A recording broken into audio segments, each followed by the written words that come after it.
So the car loan is done. I have a balance, or the cost of the car is this, the down payment was 500, the formula was this. Subtract these two, the interest rate, and then the time, and then the principal is equal the interest rate divided by 12, comma, the amount of months minus D5, which is the amount financed. So what I want to do, instead of reinventing the house loan, I want to take this from A1 and I'm going to take it all the way down here, and I'm going to copy this. I'm just going to copy from A1 to F8. I'm going to copy over to the house loan. I'm going to paste it in here, and there I have it. But this is now not the car loan anymore, it is the house loan. So I've got the cost of house, you have a down payment, and I'm going to have to insert a couple other rows here because we got a few more things to consider. We have to think, and the down payment is usually, if you're a first-time buyer, you can get a down payment for 3%. You have to come up with 3%. Some places, if you're not a first-time buyer, it's actually 10%. So to get the down payment, we just take equals, and we take this times the 3%, and we get $375 down payment. But you can't buy a house for this price in Pierre. Let's go with a $125,000 house. $125,000, which makes the down payment, you're going to have to come up with about $4,000 to be able to buy this house. Also, the bank is going to charge you for the loan. It's called an origination fee, and that's what they charge you to do the loan. And this is usually like 1% of the loan. So if we take equals 125,000 times the 1%, you'll pay about $1,200 to the bank just to finance, or just to pay for them doing the loan. Some banks will waive this origination fee and give you a reduced interest rate, or increase your interest rate. So let's say that the normal interest rate is 3.75 or 3.99. Okay, and what they will do, let's say the interest rate is 3.75. Okay, and instead of 60 months, it's going to be 360 months. It'll be 30-year loan. But what some banks will waive the origination fee and make it 0%, but you'll have to pay 3.99% interest. So you'll get 0% up here, but you'll have to pay the 3.99. It would be interesting to see how long you live in the house where that would pay off, because eventually you pay the origination fee and you pay the 3.75. It may be more advantageous than getting the loan for nothing and then paying a higher interest rate. Also, you have a discount. You can discount points. You could pay another 1% or 2%, and it's called discount points. And this also can lower your interest rate. If I pay 1 discount point, I can have like 3.55 interest instead of 3.75. If I pay no discount points, then the interest rate is going to be back up to that 3.75. So let's say that we don't pay this, we are not going to pay for that. We're going to leave our interest rate at 3.75, and we're going to go equal the loan times the 0%, and it's just going to be nothing. So the amount financed then is, if you take the total loan cost, the cost of the house, you subtract the down payment, and then you add the money you have to pay for the loan, which is the origination fee, and add the discount points, which in this case is 0, but we want to add that in anyway, just in case we do choose to go with discount points. And the total amount of the loan is going to be $122,500. That's the amount we finance. So we go down here and we're going to set up our payment plan again. We're going to have the payments will be 1, 2, remember, and your first payment will be on 11-25-2015. Okay, your second one, you need 2 payments to anchor it, so you need to type in twice. You go 12-25-2015. That's when your second payment will be, and you need 2 of these to be able to drag down. And instead of dragging down to 60, we're going to have to drag this all the way down to 360, about down in here. So you're going to have 360 payments. So you won't have your house paid off until October of 2044. Okay. So let's go back up here now.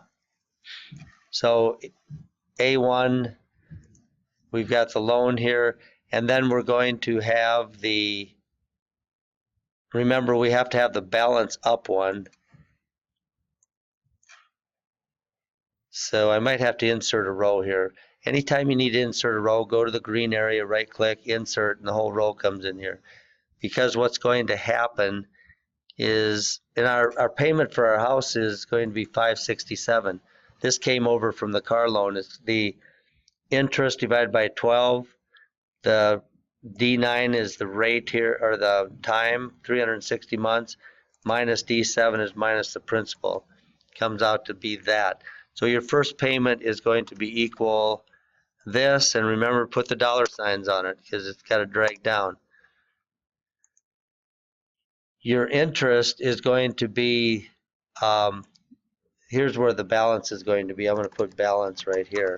The balance is equal, and then you go up here, and the balance amount financed is this. Okay. Then, here's the date. Here's the payment. Here's the paid to interest. I'll stretch that out a little bit. This is going to be paid to the balance, just like the car loan. So the interest would be equal this times the parenthesis interest rate divided by 12. And remember, this interest rate has got to be F4. You got to put dollar signs on it, or it will not work. Because anything from up above has to have dollar signs on it. This has to have dollar signs on it because from up above here, anything up here needs dollar signs. So what you actually pay the first month is you go equal sign and you do this minus this to get $184 is applied to this balance. So we take this balance right here, subtract what was applied to it, and now we only owe $12,315 will be, huh?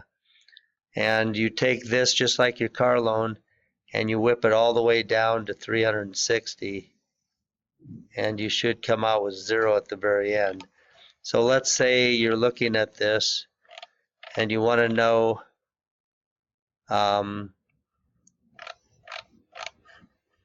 let's say you come up, we'll go up here a ways, and after 96 payments this month you only owe $102,000 on your house.